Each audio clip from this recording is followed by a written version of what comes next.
교회력에 따라서 우리들이 말씀을 늘 읽고 묵상을 하고 있죠. 또 교회력에 따르는 말씀을 매일 묵상하면서 영성 일기를 우리는 쓰면서 영적인 길을 가고 있습니다.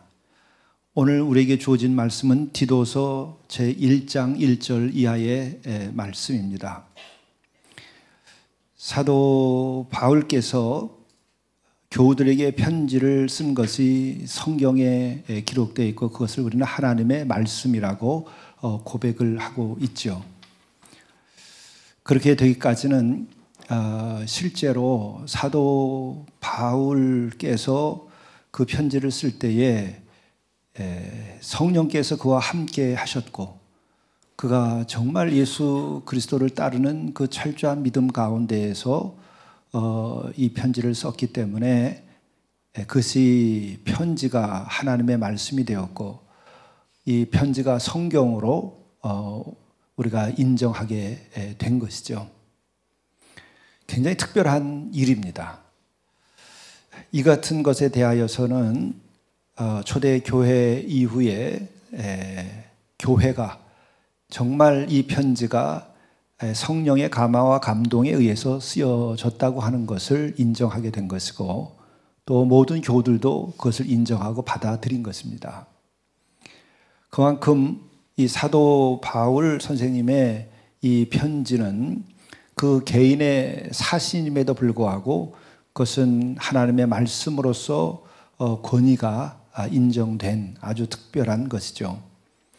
근데 이 사도 바울께서 쓰신 이 서신들의 시작은 항상 자기가 누구라고 하는 정체성을 먼저 밝힙니다. 그것은 두 가지의 의미가 있다고 생각합니다. 그것은 이 편지를 쓸 때에 받는 수신자들에게 내가 결코 사사로이 나의 생각을 여러분들에게 전하는 것이 아니라고 하는데 1차 목적이 있어요. 나는 하나님의 종으로서 이 편지를 쓰는 것이다. 이 말은 내 말이 아니라 하나님의 말씀이다 라고 하는 것을 그들에게 전제하는 겁니다. 이 뿌리는 구약의 전통에 나오는 거예요. 구약에서 하나님의 말씀을 듣고 전하는 자들을 선지자 혹은 예언자라고 말하죠. 그 예언자들은 자기의 말을 하는 것이 아니고 하나님의 말씀을 전하는 자예요. 메신저라고 하는 거죠. 창작을 하는 사람이 아닙니다. 그래서 그들의 입에서 나오는 말씀은 그 개인의 것이 아니고 하나님의 말씀이고 그래서 권위가 있습니다. 그것은 그 스스로가 알아요. 내 말이 아니라 나를 사로잡은 하나님의 영이 나로 하여금 이 말을 하도록 하라고 해서 내가 이 말을 하고 있다고 하는 것을 본인이 알고 그렇게 말하는 겁니다. 일부러 자기의 말에 권위를 세우기 위해서 그렇게 하지 않았어요. 그리고 그 시대의 문화적인 배경을 보더라도 아모스만 하더라도 그가 뽕나무를 키우는 농사꾼이고 또 작은 양떼를 좀 돌보는 그런 목자의 역할도 하는 사람이었는데 무슨 까닭에 예루살렘까지 올라가서 목숨을 걸고 그가 이야기를 합니까? 그것뿐만 아니라 그의 예언을 들은 당시에 다른 예언자들이나 왕들이나 또 그의 비판의 대상이 되고 있는 사람들이 그를 죽이려고까지 하고 있는데도 올라가서 그 얘기를 하고 그들이 아모스를 향해서 내 말이 이 땅이 견디지 못한다고까지 얘기하면서 다시 고향으로 내려가라고 얘기를 하죠. 그럴 때 아모스도 또 하는 얘기가 이것은 내가 하고 싶어서 나도 이거 하는 거 아니다. 나도 나의 고향에서 그렇게 목가적인 생활을 하고 싶은 사람인데 나는 야훼 하나님께서 나에게 말씀하도록 하시기 때문에 내가 할 수 없이 하는 말이다 이렇게 얘기하는 거죠. 또한 우리들이 그의 배경을 살펴보더라도 그가 그렇게 예언서에서 얘기하고 있는 아모스의 그 말을 할 만큼 그렇게 지적으로나 통찰이 뛰어난 사람일 수가 없습니다. 그저 순박한 목자이고 또 농사 짓는 사람에 지나지 않죠. 근데 예루살렘 중앙에 올라가서 그렇게 대단한 예언의 말씀을 그가 하는데 그것은 그의 말이 아니라 하나님의 말씀이죠. 그래서 얘기할 때에 하나님께서 말씀하시기를, 야훼께서 말씀하시기를 하고 그 다음에 얘기를 하죠.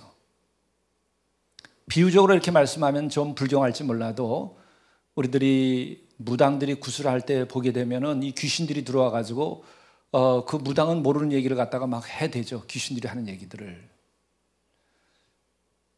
이게 불경스럽습니다만은 하나님의 영이 임하여서 그런 형태와 같이 이 예언자로 하여금 말하게 하신 거예요.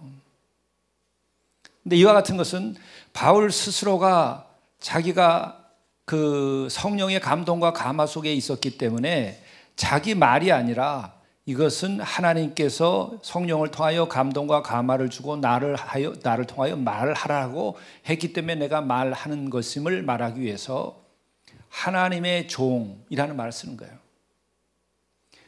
구약의 선지자들 혹은 예언자들을 향해서 하나님의 종이라는 표현을 썼어요. 그는 본인의 말을 하는 것이 아니라 여호와 하나님의 말씀을 전하는 자라는 뜻이에요. 사도 바울이 편지를 쓸 때마다 하나님의 종이라고 하는 말을 쓰게 되는데 그것은 바로 내 말이 아니고 성령께서 내 안에 내주하셔서 그분이 나를 통하여 말씀하시는 것이다 하는 말이에요. 그렇지 않고서야 어떻게 한 사람의 편지가 이게 경전이 되고 성경이 되고 하나님의 말씀이 될 수 있겠습니까? 본인이 그와 같은 감동 속에서 편지를 쓰고 있기 때문에 이게 그와 같이 성경으로 인정이 된 것이요. 또 이것을 듣는 사람 또한 그것을 인정할 수밖에 없었던 거죠. 왜 인정할 수밖에 없었을까? 그것은 정말 하나님의 종으로서 선지자로서의 말을 한 것이지 개인의 말을 하지 않았다는 것을 당시의 수신자들이 느꼈기 때문에 그런 거죠. 그것뿐만 아니라 이 사도 바울께서는 예수 그리스도의 사도인 나 바울이란 말을 합니다. 이전에 하나님의 종이라고 하는 것은 구약의 전통에서 선지자라고 하는 것을 의미하는 것이고 또 그 전통에 따라서 하나님의 말씀, 주의 말씀을 전하는 것이라고 하는 것이고 예수 그리스도의 사도라고 하는 것은 무엇입니까? 그건 신약 시대에 와서 예수 그리스도가 이 땅에 오셨는데 그분의 말씀, 그의 뜻을 내가 전한다는 거예요. 사사로이 내 이야기를 하는 것이 아니다.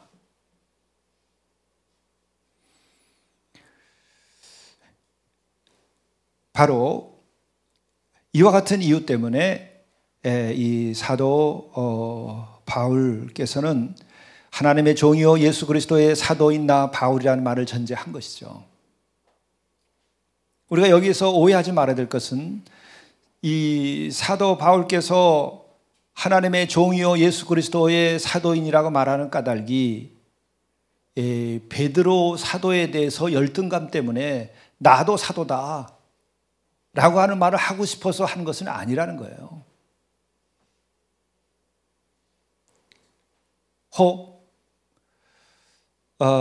바울에 대해서 의심을 가지고 있을 사람은 많이 있어요. 왜냐하면 그 사람들은 바울 사도께서 예전에 예수를 그리스도로 고백하고 믿는 사람들, 예수께서 십자가에서 달려서 피 흘려 돌아가셨지만 그분이 사흘 만에 부활했다고 하는 것에 대해서 선포하고 다닐 때에 우리를 핍박하던 자가 어떻게 사도가 될 수 있겠느냐라고 믿지 못하는 이들이 있을 수는 있죠. 그들은 아마 하나님의 종이요 예수 그리스도의 사도라고 하는 말을 들으면서 정말 자기가 진짜라고 하는 얘기를 저렇게 얘기하는구나 라고 해석할 수는 있을 겁니다. 그러나 사적인 면에서 본인이 12제자만 사도냐 나도 사도다 라고 하는 그 목적 때문에 이렇게 한 것은 아니라고 봅니다. 그것은 그렇게 이해될 수 있지만 왜 그러냐면 우리가 영적으로 정말 성령께서 나와 함께 하시고 그래서 그 성령께서 하시는 말씀을 전하는 그 실제의 상황에 들어가게 되면 그 나머지들은 필요치 않은 거예요. 내가 사도다 아니다, 내가 무슨 베드로만 사도냐, 나는 나도 사도 아니냐, 이런 식의 생각이 끼어 들어갈 수가 없는 거예요. 그리고 또한 우리들이 사도 바울의 최후를 보더라도 우리들이 알 수 있어요. 그의 최후는 정말 하나님의 종이고 예수 그리스도의 사도로서의 마지막을 보여주죠. 순교를 하게 되는 겁니다. 순교까지 하는 자유가 있는 사람이 열등감 때문에 나는 사도가 아니고 너희만 사도냐라고 하는 생각에 사로잡히지 않죠. 세상 사람들은 그렇게 볼 수 있어요. 믿음을 가진 사람들도 그렇게 볼 수 있겠지만 그의 영혼의 가장 깊은 곳에서는 그런 것들이 다 사라져버린 사람이에요. 새롭게 태어난 사람이죠. 새롭게 하나님의 종이요 예수 그리스도의 사도가 된 사람들이에요. 다시 우리가 좀 더 부연하자면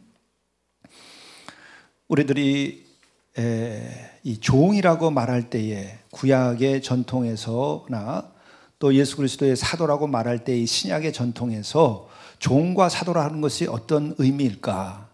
이게 같은 맥락이에요. 사도와 종은. 우선은 종이라고 할 때에 종은 자기의 뜻대로 살지 않아요. 종이라는 표현 자체에서 누가 종과 주인의 관계가 있다고 한다면 종은 자기의 뜻대로 행하지 않고 주인의 뜻대로 행합니다. 그래서 종이에요. 다르게 표현할 수가 없습니다. 자기의 말을 하고 자기의 뜻을 펼쳐나가는 것이 아니고 오직 하나님의 그 뜻과 그의 말을 전하고 펼쳐나가기 때문에 종인 거예요. 사도라고 하는 것은 역시 마찬가지로 나의 뜻과 나의 생각을 전하는 것이 아니고 또 그 뜻을 내 뜻을 펼쳐나가는 것이 아니라 주님의 뜻, 주님의 가르침, 주님이 원하시는 바 주님의 말씀 이것을 전하고 펼쳐나가는 것이 사도들이에요. 그래서 종과 사도라는 말이 붙게 된 것이죠. 그리고 또한 이 종과 사도라고 하는 것은 사적 감정이나 사적인 목적을 가지고 살지 않아요. 주님의 목적, 주님의 비전, 그것을 위하여 자신의 모든 것을 바치는 거예요. 그리고 세 번째로는 이 종과 사도라고 하는 것은 자기의 이익을 구하지 않고 오직 하나님의 나라와 그 의를 위하여 모든 것을 바치는 자들이에요. 아주 간단하게 모든 것이 이렇게 단순하게 정돈되어서 오직 주만 바라고 주의 말씀을 전하고 그것으로 하나님의 나라와 그 의를 이루고 구원을 성취해 나가는 일만 하는 거예요. 이제 이렇게까지 정말 그 말씀에 대한 깨달음과 그 놀라운 성령의 역사하심과 감동과 감화 속에 이들이 있었기 때문에 이게 가능한 거죠. 이 종과 바울이라고 하는 것은 동시에 종과 사도라고 하는 것은 바로 바울에게 있어서는 정말 온전하게 그 삶으로 성취되었다 이렇게 말할 수 있는 것은 이미 말씀드린 것처럼 바울의 마지막이 순교이기 때문에 그래요. 자기의 목숨까지 내놓을 만큼 그 이상의 다른 것이 필요하지 않은 사람이에요. 다시 말하면 하나님의 그 말씀과 하나님의 뜻이 이 세상의 그 어떤 것보다 소중함을 알고 그것을 위하여 모든 것을 기쁘게 바치는 자예요. 그의 진리의 말씀이 나의 잡다한 여러 가지 생각과 감정과 이와 같은 것과 비교될 수 없는 너무나 놀라운 것이라고 하는 것을 그가 아주 그 뱃속부터 그 세포 하나하나마다 정말 그것을 받아들였기 때문에 그 기쁨 가운데 살아가는 사람들이에요. 그래서 우리들이 주와 일치되었다. 내가 주 안에 주가 내 안에 있다 라고 하는 말에서도 이게 성취되는 거예요.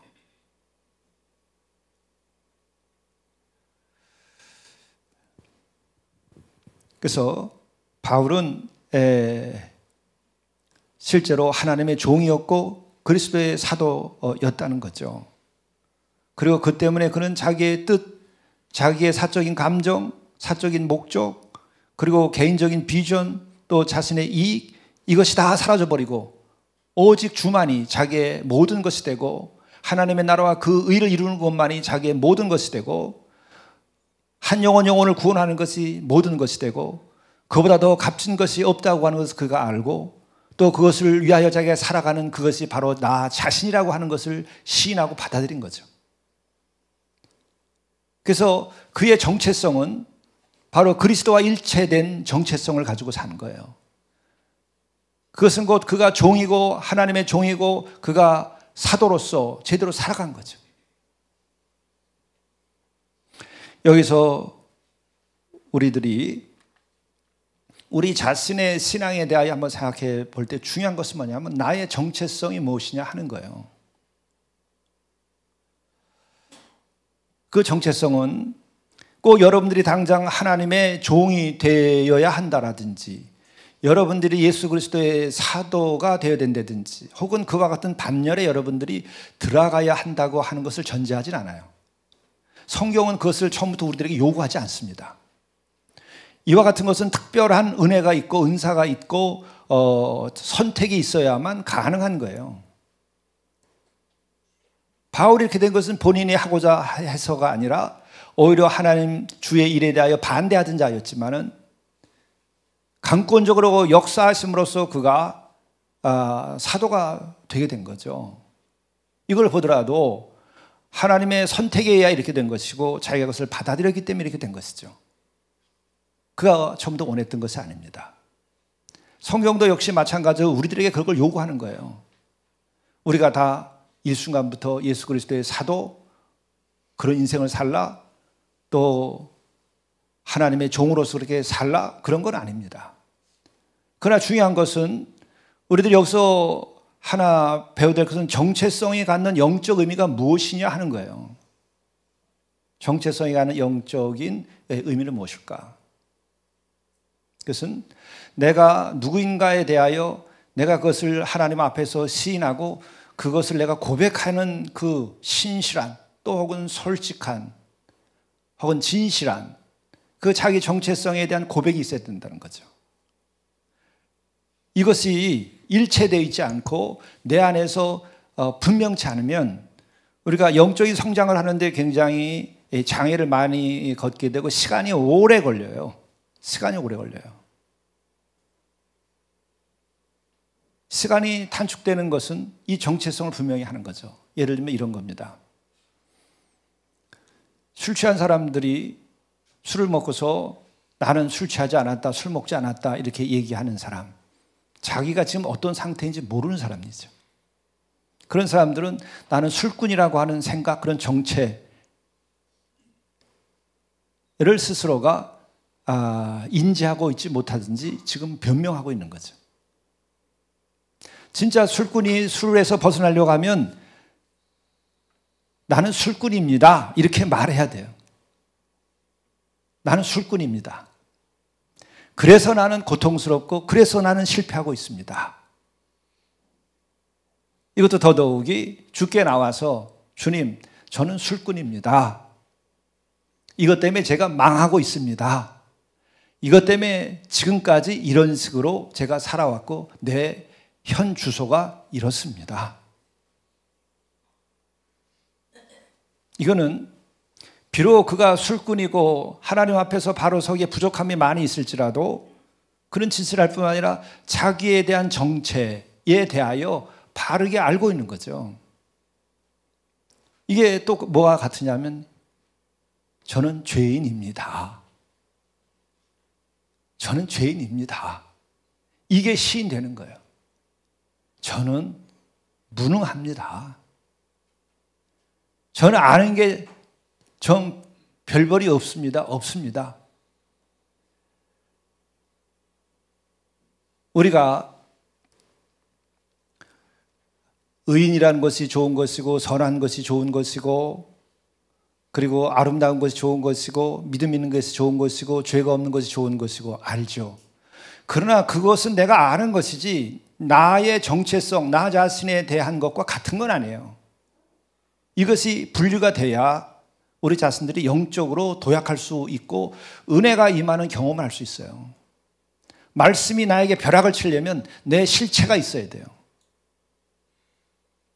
예를 들면 우리가 피레침을 만들 때 어떻게 만들죠? 피레침은 피레침 끝이 하늘에서 그 벼락을 칠 때에 그 전기 에너지를 빨아들일 수 있도록 하죠. 그때 순도가 높은 걸로 해야 돼요. 그 끝을 구리보다는 순도 100%, 금이든지 백금이든지 이런 걸로 하죠. 순도가 높으면 그 에너지를 빨아들이기 때문에 그 벼락이 칠 때 그것을 빨아들여 가지고 다른 데 벼락 치지 않게 하고 그 에너지를 다 빨아들여서 땅으로 내려보내죠. 내 영혼의 순도가 그렇게 높아야 돼요. 그것은 뭐냐? 내가 100% 깨끗해야 되는 게 아니라 나 자신에 대한 인식이 거짓이 없고 죄인이면 진짜 죄인인 것을, 내가 의를 행했으면 정말 의를 행한 것을 그 있는 그대로 100%의 내 자신의 정체에 대해서 정확하게 이해해야 된다는 거예요. 옳다는 거 누가 몰라요? 옳은 게 좋지요. 그러나 내가 옳지 않게 살아가. 그래서 옳지 않게 살아가는 내 자신의 모습을, 실상을 보는 게 중요하다는 거예요. 바리새인들의 비극은 뭐냐면은 율법 조항은 쫙 있고 자기의 인격은 그렇지 않은데 그것만 외우고 그것이 돼야 된다고 기준만 가지고 사람들 정죄하기 때문에 자기 자신을 안 바뀌고 남들만 정죄하고 거룩한 척하게 된 거죠. 이 비극은 계속 반복되는 거예요.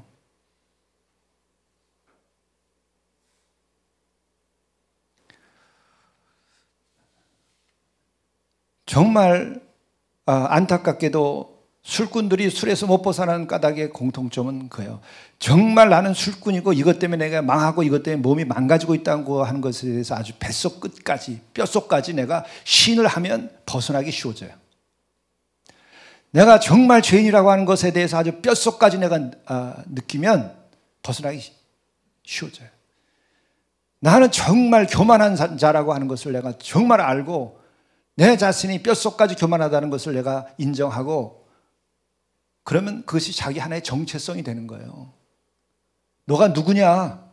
하나님도 보시기에 이 자가 누군지 모르겠어. 자기도 자기가 누군지 모르고 나도 누군지 모르고 누가 봐도 누군지 몰라. 자기의 정체성, 그 정체성이 뭔지 분명히 알아야 돼요.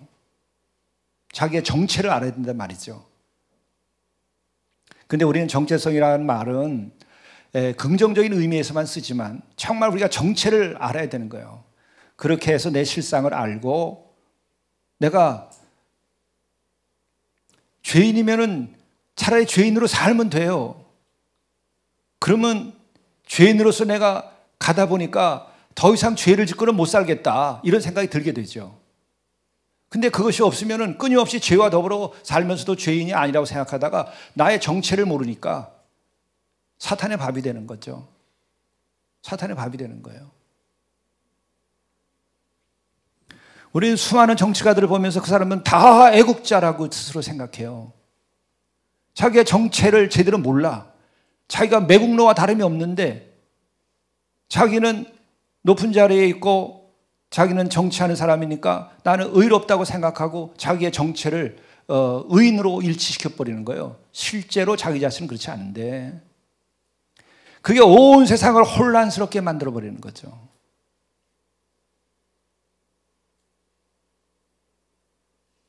그래서 예수께서나 성경에서 가르침은 뭐냐면 주님 앞에 나와서 있는 그대로를 내놓으라는 거예요.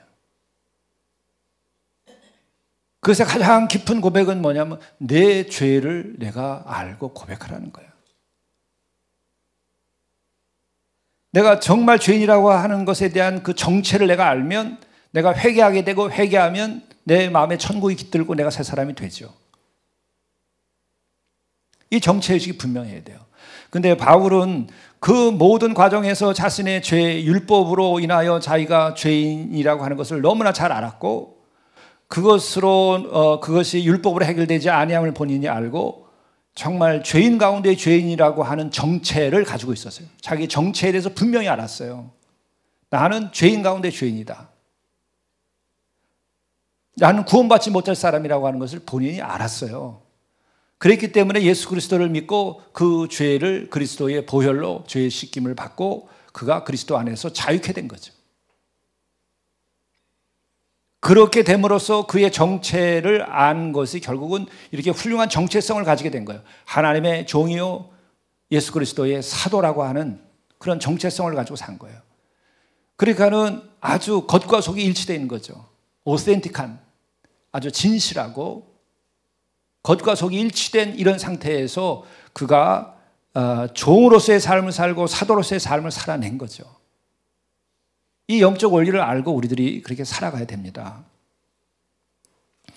그리고 동시에 이와 같은 종과 사도라고 하는 것에 관련된 이러한 그 배경에는 하나님의 택하심, 선택이라는 것이 있는 거예요.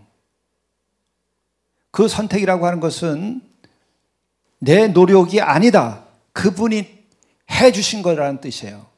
그래서 선택이라고 하는 것은 이게 특권처럼 생각하는데 그 특권처럼 생각한 것이 이스라엘의 실패의 원인이었어요. 하나님의 선택은 특권이 아니고 은혜예요. 내가 잘났기 때문에, 내가 훌륭하기 때문에, 내가 무엇인가에 해놓은 것이 있기 때문에 택한 것이 아니라 주권을 가지고 계신 하나님께서 은혜로 자비하심으로 그를 택한 거죠. 그렇기 때문에 택함이라고 하는 말은 은혜라고 하는 말과 동일시할 수 있는 거예요. 내가 택함 받았다, 그것은 내가 은혜를 입었다라고 하는 말과 같은 거예요. 내가 택함 받았다, 그러니까 나는 특권을 가졌다. 그것이 이스라엘 사람을 교만하게 만들고 그들로 하여금 그 선택에 대한 잘못 이해로 이방인들을 지옥의 땡깔 생각하고 그들에게 전도도 안 하고 그들에게 말씀도 증언하지 않았죠. 그래서 우리는 이 종이요 사도로 바울이 된 것은 하나님의 택하심, 주의 택하심 때문이고 또한 그도 고백하듯이 그것은 은혜로 인함이죠. 나의 잘남 때문이 아니라는 거예요. 우리가 구약의 이야기를 보게 되면 신명기 7장 7절에 보면은 이스라엘 백성을 하나님께서 택하신 것은 왜 택했는가? 그것은 여호와께서 너희를 기뻐하시고 너희를 택하심은 너희가 다른 민족보다 수요가 많기 때문이 아니라 너희는 오히려 모든 민족 중에 가장 적으니라. 그 부족하기 때문에 택한 거예요. 오히려 하나님 앞에서 내가 잘난 척할 이유가 아무것도 없어요.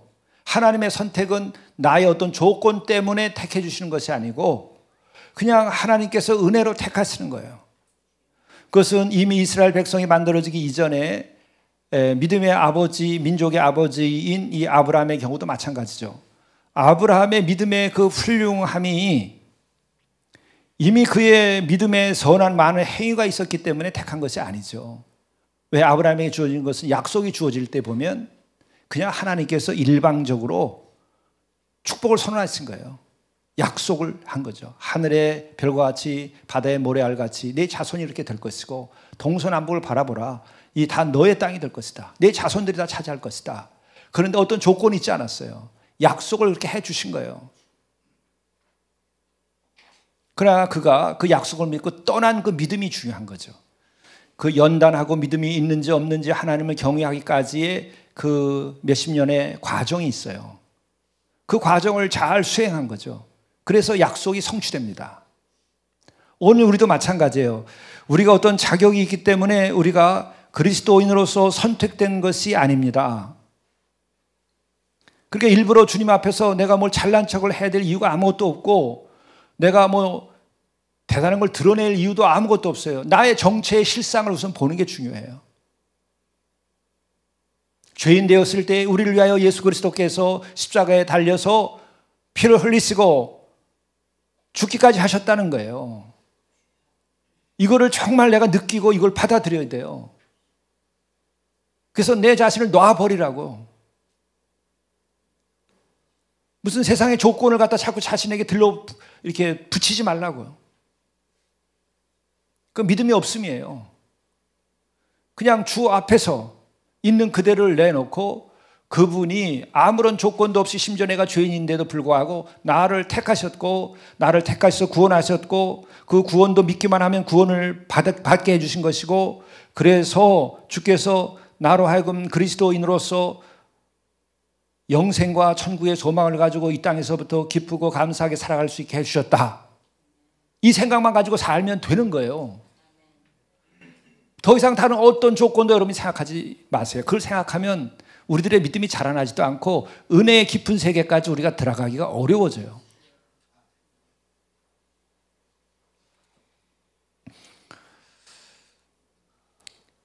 저는 이 정체성에 대한 것을 이 바울의 그 편지 앞부분의 것을 묵상하면서 동시에 이번 3월 1일이 3.1절 100주년이 되는 기념하는 3월 1일이죠. 그래서 우리 교단에서도 3.1절 100주년 기념 이 집회를 하게 되는데 이 기념 대회에서 선포할 고백과 선언문을 제게 쓰도록 요청을 해서 사양을 했었습니다만 결국 제가 쓸 수밖에 없는 것이라서 제가 책임을 지고 썼어요. 그래서 오늘 아침에 여러분들에게 다 메시지로 또 보내드렸고 어쩌녁에 그것이 이제 인쇄에 들어갔습니다. 근데 놀라운 것이 3.1 운동이 100년 전에 벌어질 때에 지금처럼 이렇게 인쇄술이 발달되지도 않았는데 며칠 만에 삼천리 반도 강산에 다 이 선언문이 퍼졌어요. 그리고 지금처럼 이런 그 통신이 발달되지도 않고 교통도 발달되지 않았는데 전국 방방곡곡에 이 3.1절의 그 독립선언문들이 다 돌았어요. 놀라운 거죠. 그리고 그것뿐만 아니라 그것을 가지고 전국에서 국기를 만들어 가지고 태국기를 만들어 가지고 만세 운동을 벌이게 된 거죠. 목숨까지 버리면서. 근데 어떻게 이렇게 뜨겁게 이와 같은 일들이 번졌을까? 그것을 생각하면서 제가 몇 가지를 발견을 하게 됐어요. 다 당연한 것이지만은 첫째는 우리 당시의 조선 사람들, 우리 한국 사람들이 우선은 조선은 본래 독립국가다라고 하는 것에 대한 그 정체성이 분명했던 거죠. 비록 중국과의 관계에서 여러 가지 복잡한 관계가 있고 겉으로 정치적으로나 이런 면에서는 그 힘 앞에서 우리들이 여러 굴욕적인 일들이 있었음에도 불구하고 우리들의 정체의식은 우리는 독립국가다.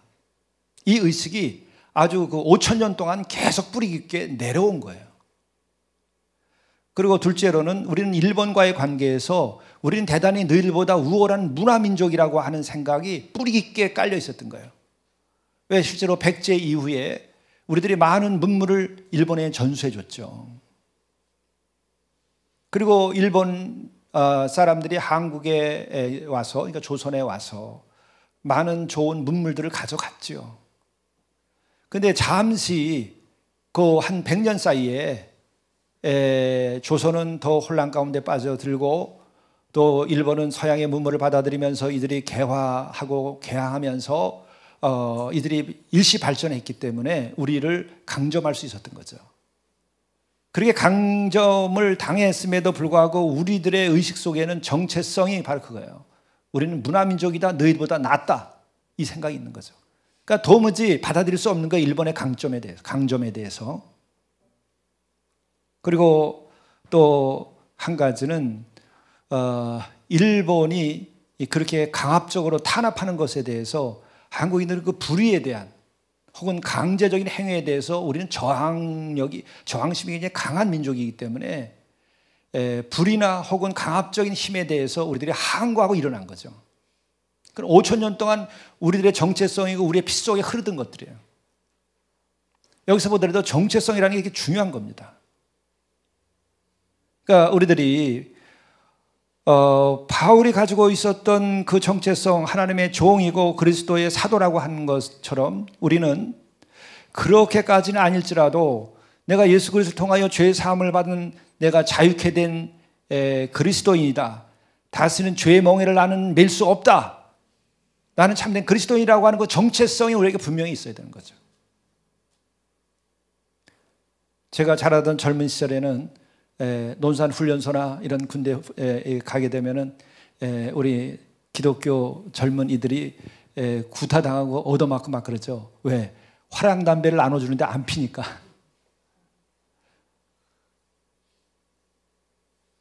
우리가 그렇게 생각할 수 있어요. 그까지 담배 하나 안 피는 게 그게 무슨 대단한 신앙입니까? 그게 우리가 목숨 걸고 죽을 일입니까?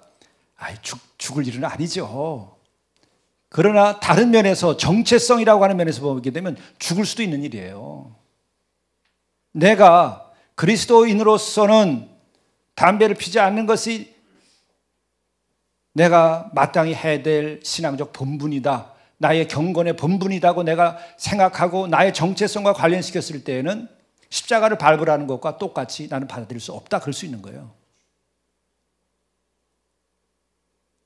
그래서 숱하게 많은 이들이 훈련소에서 얻어맞고 또 자대 배치받아가지고도 얻어맞고 그러다가 한 석 달만 건지면 괜찮아요.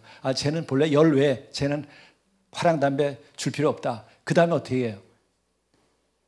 우리 믿는 형제들을 옆에 줄 서요. 왜? 화랑 담배 얻어 필 수 있으니까. 쟤는 안 먹으니까 우리가 좀 얻어 먹을 수 있다. 그리고 함부로 못 해요. 그리고 군대 3년 끝나고 나면 그걸 기억하고 그것 때문에 예수 믿어요. 친구들이. 정체성이라고 하는 것은 신앙 고백과 관련됐을 때 이렇게 중요한 거예요. 화랑 담배 하나는 그게 문제가 아니에요. 직장에서도 마찬가지입니다. 또 생각해보면 또 그렇죠. 결국 건강을 위해서도 화랑 담배 안 피는 게 나은 거죠. 나라를 위해서도 그렇고 자기 건강을 위해서도 그렇고. 그렇지 않습니까? 지금 이제 피지 말라고 그러잖아요. 우리가 옳았던 거죠. 또 술에 대해서도 마찬가지입니다. 술자리 안 가고 술자리 없으면서도 기업을 잘 일으켜 세우고 술자리 없으면서도 정치를 잘 하는 것이 훌륭한 정치를 하는 거죠. 앞으로 그렇게 만들어야 되는 거죠. 우리는 지금 30년, 50년, 60년, 70년 계속 해오면서 술자리에서 정치했어요. 그러니까 부정부패가 만연하게 됐죠. 도덕적으로 지도자들이 그렇게 하니까는 그것을 본받고 타락하게 됐죠. 요정 정치. 그야말로 그것이 일제 잔재이기도 한 것이고 봉건주의 잔재이기도 한 거예요. 조선조에서 그렇게 했잖아요. 나라의 사또님이 기생거느리고 그리고서 정치하지 않았습니까? 일본 사람들이 계속해서 요정 정치했죠. 그것이 대한민국이 새로 세워진 나라에서도 그게 이어져 온 거 아니에요?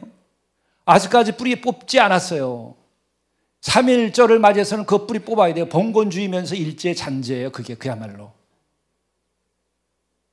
사람 잡는 것이 일제 잔재를 청산하는 게 아니라 관습, 잘못된 생각들, 우상 숭배, 부정 부패 이런 것들이 청산돼야 되는 거죠. 그런 것은 놔두고 다른 걸 청산한다는 것은 온전한 것이 아닙니다. 청산해야 할 것을 청산해야 돼요. 그러나 더 큰 것은 그가 누구든지 진보든 보수든 친일배든지 친일배가 아니든지 애국자이든지 죄와 악은 뿌리 뽑아야 되는 거예요. 우상숭배는 사라져야 되는 거예요. 우리가 거기에 집중해야 되지. 그게 하나님의 의와 그 나라를 이루는 것이고 3.1운동 100주년을 맞아서 우리가 생각해 볼 문제예요.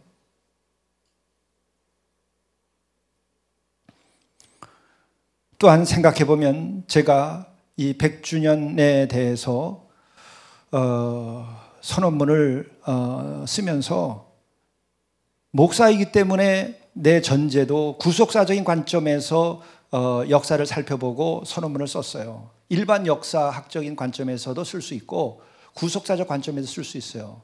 근데 우리는 구속사적 관점에서 써야 되죠. 근데 생각해보면 몇 가지 구속사적인 면에서 놀라운 은혜가 여기에 있는 거예요. 우선은 하나님께서 제국주의 시대에 공교롭게도 그 강대국들이 제국주의를 내세운 이들이 기독교 국가가 다수였어요. 일본은 아니었지만. 그런데 이때에 한국에 들어온 이 선교사들이 그런 제국주의자들이 아니었어요. 그들의 선교 정책은 피선교지의 사람들을 세우고 그 선교지를 위하여서 본인들이 순교하고 헌신해야 되겠다고 생각하는 신앙인들이요, 그런 젊은이들이요, 그런 믿음을 가진 사람들이 선교사로 왔어요. 그리고 세계 선교의 역사에서 이렇게 뛰어난 선교사들이 없어요. 처음에 온 아펜셀라, 언더우드 이런 사람들은 당시에 지성인 가운데서도 그 나라에서 지성인이고 가장 뛰어난 젊은 그룹들이었어요. 그렇기 때문에 들어와서 이렇게 기독교의 교회를 바르게 세우고 민족을 다 새롭게 하는데 앞장서게 된 거죠. 근데 여기서도 보게 되면 정말 하나님의 선택이 우리에게 있었다는 생각을 하게 되는 거죠. 하나님의 선택은 우리 민족을 보더라도 가장 우리 민족의 역사에서 비참할 때에 하나님께서 우리를 선택하시고 우리에게 복음을 전해주신 거예요. 우리가 외세에 이렇게 침략을 당해가지고 나라를 빼앗기고 지냈던 것이 5,000년 역사에 몇 번 있습니까? 우리가 굴복은 당했던 일은 있었지만 이렇게 나라 자체를 빼앗겨가지고 주권을 잃어버렸던 것은 처음이에요. 가장 연약할 때에. 구약 성경을 볼 때 이미 말씀드린 것처럼 신명기 7장 7절 그것은 너희들이 정말 아주 훌륭한 민족이기 때문에 내가 너희를 택한 것이 아니라 너희는 오히려 모든 민족 중에 가장 적으니라. 그래서 택했다는 거예요. 그래서 구속사적인 관점에서 보더라도 이 민족이 가장 초라하고 어렵고 힘들 때에 가장 어두울 때에 이 약한 작은 백성을 하나님께서 긍휼히 여기셨다는 고백을 하게 돼요. 지금도 역시 저는 마찬가지로 생각합니다. 지금 중국이라고 하는 나라는 14억의 인구를 가지고 있고 인도는 13억이고 조금 있으면 이제 중국을 인구로 넘어서겠다고 그러죠. 일본은 1억 3천이죠. 미국은 3억 3천이죠. 러시아는 1억 4천이죠. 우리는 다 합해야 7천, 8천밖에 안 돼요. 그런에도 불구하고 우리로 하여금 이렇게 오늘날같이 번영할 수 있게 한 것은 정말 하나님의 선택이 아닐 수 없다는 생각을 하게 되는 거죠. 과제는 우리가 택함 받은 자로서 그에 합당하게 우리의 길을 가야 된다는 거죠. 그 선택에 대하여 우리가 책임을 또한 지고 이것이 은혜라는 것을 알아야 되죠. 근데 우리는 은혜라고 생각을 지금 안 해요. 우리가 오늘 여기까지 이른 것에 대해서 정말 감사하고 은혜롭게 생각을 해야 되는데 그 부분이 너무 약해요. 저주처럼 생각해요. 오늘 우리들의 처지에 대해서. 우리들이 풀어야 될, 해결해야 될 많은 과제들이 있어요. 그거에도 불구하고 우리가 이미 받은 은혜를 더 우리가 생각하면서 그 힘으로 부족한 것들을 해결해야 됩니다. 그리고 오늘 이 설교의 말씀은 세 가지를 말씀하려고 하는데 첫 번째 주제밖에는 말씀을 못 드렸습니다만은 한 가지 그래도 우리가 생각해야 될 것은 뭐냐면 구약 성경부터 신약 성경까지 쭉 보게 되면은 그 전체의 흐름 가운데에서 중요한 것들이 하나 있는데 그것이 뭐냐면 하나님께서 택했을 뿐만 아니라 사람을 세우셨다는 거예요. 택함은 곧 세움과 같은 거예요. 아브라함을 택하셨어요. 은혜를 베풀었어요. 그에게 복을 주었어요. 그런데 그를 믿음을 가진 자로서 그를 세웠어요. 믿음의 아버지로 세워줬어요. 20년, 30년 세월이 가면서 자기의 이삭 아들, 외아들까지도 하나님께 바치는 그 연단의 과정, 그가 태어나는 과정도 굉장한 연단의 과정이었죠. 30년 가까운 세월이 지나서야 아들 하나 얻었으니까. 그리고 그것도 바치라고 했을 때 그 연단을 통해서 바쳤을 때에 하나님을 경외함을 그가 비로소 확증하고 확증됨을 보여드렸죠. 그 이후에 그는 믿음의 아버지로 세움을 받았어요. 그 이후에 모세도 역시 마찬가지예요. 그는 너무나 연약해가지고 내가 어떻게 바로 왕에게 갈 수 있겠느냐. 바로는 자기 인생의 가장 커다란 트라우마예요. 왜? 그 바로 그자가 두려워서 도망친 사람인데 그 앞에 가서 내 백성 내놓으라고 하니 갈 수도 없죠. 오금이 저려서 어떻게 갑니까? 그 앞에만 가면 아마 새파랗게 질릴 수밖에 없는데 그 약한 자를 택해서 그로 하여금 사명을 주고 또 그 일을 하게 할 때에 그에게 권능을 주어서 그로 하여금 하나님의 종으로 세웠어요. 사람을 세우는 게 중요한 거예요. 하나님은 또한 세워가시는 겁니다. 그것뿐만 아니라 엘리야는 자기가 떠나기 전에 엘리사를 세웠어요. 그리고 하나님께서는 그 이스라엘 백성들에게 선지자를 세워서 그 백성들을 바로 이끌어 가려고 하셨어요. 그리고 결정적인 것은 예수께서도 12 제자를 세우는 일을 제일 처음부터 했어요. 마태복음을 보세요. 회개하라 천국이 가까웠다라고 하는 첫 선포와 더불어서 제자들을 부르십니다. 그리고 예수님의 생애 가운데에서 그가 성경 본문 그대로 가운데에서 밤을 새우고 새벽까지 기도한 것은 2건밖에 없어요. 뭐죠? 하나는 골고다를 그 십자가의 그 날을 앞두고서 겟세마네 동산에서 피땀을 흘리면서 새벽을 맞기까지 기도하신 것. 그리고 또 하나는 12 제자를 세우기 전날 밤에 밤을 새우고 아침을 맞도록 기도하셨어요. 사람을 세우는 일이 이렇게 중하고 또한 귀한 일이죠. 저는 이 100주년 3.1운동 100주년 기념에 관해서 계속 역사적 사건들을 일일이 다 확인하고 묵상하면서 새롭게 하나 발견하는 것은 뭐냐면 이 세움이라는 거예요. 민족 대표 33인을 하나님께 세우셨어요. 어떤 사람들은 나중에 그 사람들이 변절했기 때문에 33인들을 무가치하다고 생각할지 모르지만 시작할 때 그들이 세움을 받지 않았으면 어려웠어요. 33인 가운데 16명이 또한 우리 그리스도인들이에요. 그 가운데 8명은 우리 감리교회에 속한 지도자들이었어요. 하나님께서는 이렇게 사람을 세워서 일을 이루시는 거예요. 여러분이 여러분의 가정을 훌륭하게 하려고 하면 어떻게 되는가? 정말 여러분들이 자녀들을 잘 세워야 돼요. 그들을 존중하고 그들이 힘을 발휘할 수 있도록 용기를 주고 그들을 위하여 기도해 주고 그들에게 힘을 부어 넣어줘야 돼요.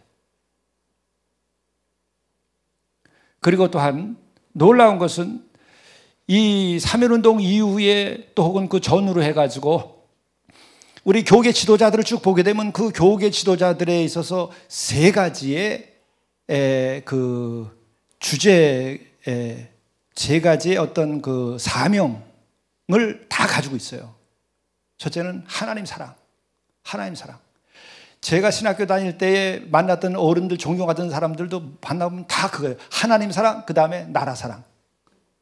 혹은 결의 사랑이라고 표현해요. 나라와 결의 사랑.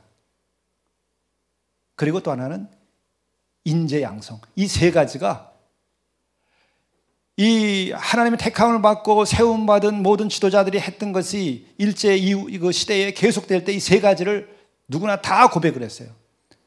하나님 사랑, 나라와 결의 사랑, 그리고 사람을 세우는 인재 양성. 그래서 지금 보게 되면은 세계에 우리처럼 이렇게 OECD 국가에 속해 있는 나라 가운데에서 사립학교가 이렇게 많은 학교는 우리 대한민국밖에 없어요.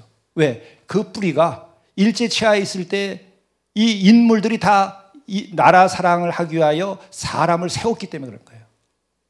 이 역사적 전통을 우리가 이어가야 되는데 지금은 그게 무슨 적폐처럼 지금 취급돼요. 미션 스쿨이 지금 문을 닫아야 되는 위기까지 몰려가는 거예요. 법적으로. 그래서 이미 성경 과목은 없어졌어요. 이름을 바꿔야 됐어요.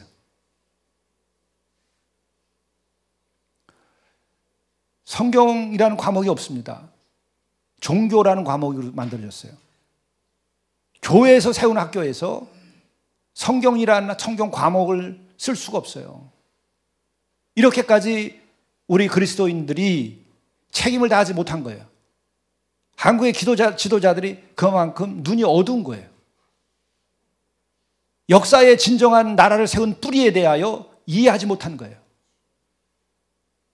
그리고 또 한 가지는 우리들이 그 이전에 그 학교를 세우면서 사람을 세우고자 하고 했던 그 정신을 지금 교회가 잃어버렸기 때문에 이렇게 된 거예요.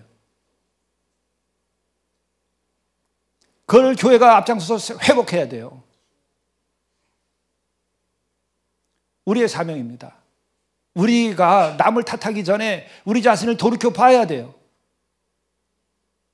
저부터도 참 얼굴 들기가 민망스러워요. 제 주변에서 일어나는 그 교계 지도자들이 학교를 세워나가고 또 인물을 양성하는 모습을 볼 때에 저 자신도 이제 60이 넘어가지고서는 책임감을 느끼기 때문에 부끄러울 뿐이에요. 내가 책임을 다 못하는 거예요.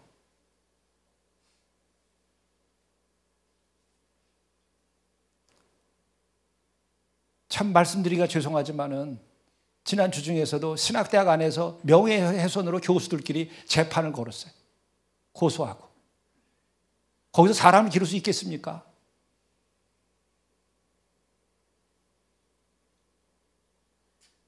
얼마만큼 타락했으면 이렇게 됐겠어요. 안타까운 일이죠. 우리가 다시금 이 3.1 운동 100주년을 맞이하여서 하나님께서 이 백성을 긍휼히 여기시고 택하시고 사랑하셔서 정말 우리들로 하여금 복음의 빛을 주시고 이것을 이 과정에서 우리 많은 지도자들을 신앙의 지도자를 세우셨고 그것을 통하여서 오늘 한국이 이루어질 수 있도록 해준 그것을 우리의 믿음의 소리 다시 이 일을 우리가 이어가야 돼요. 네, 기도하시죠. 의로우신 하나님의 종으로서 우리가 살아가도록 인도해 주시옵고 또한 바울 사도가 예수 그리스도의 사도로 살아간 것처럼 우리들은 예수 그리스도의 참된 제자로서 살아갈 수 있도록 인도하여 주시옵소서. 뿐만 아니라 100년 전에 교회와 믿음의 선조들을 통하여서 이 민족이 하나님의 나라와 그 의를 회복하기 위하여서 떨쳐 일어나 만세를 부르고 삼천리 반방 곳곳에서 독립과 자유와 그리고 정의를 외치면서 모든 백성들이 일어남같이 이제 우리가 복음의 빛을 들고 다 같이 새롭게 일어설 수 있게 도와주옵소서.